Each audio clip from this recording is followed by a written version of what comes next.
Ito yung kapitan mo. I-air mo sa amin. Yung kapitan mo ko. Okay, welcome aboard, sir. Live pa rin po tayo sa programang ito. Likod tayo ni Brother Tony Falcon. Ano po ang nilapit at tinawag sa ating programang ito? Likod bayan. Ano po naging karamdaman? Ano pong inyong sakit? Nasaan po yung sakit ninyo sa dibdib kanina? Dito. So, nasaan na po nung kayo po ay bigyan ng aming Yusguang Therapy na mahimalang panggagamot ng aming pong association na to?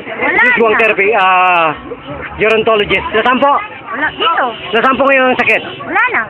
Ano pong ginawa ko? Ba't nawala? Pinisil nyo. Pinisil? So, magpugay po tayo sa Basang Pilipinas at magpakilala sa buong mundo. Ano pong tunay na pangalan na ginagamit? Pontamillas. Ha? Sineta Pontamillas.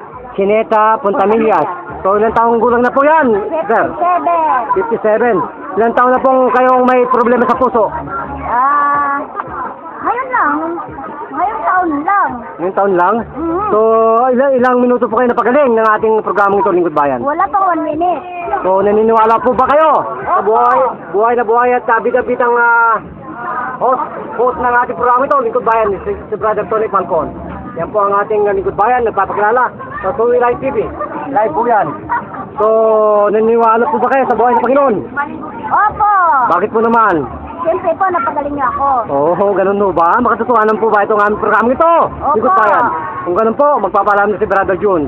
Kayo po ba ay nasiyahan talaga? Siyempre po. Gaano po kayo napasiya?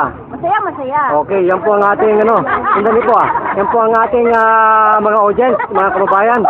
Yan po, talaga pong buhay na buhay ang Panginoon. Sa ating po, hindi pa po, sandali lang po.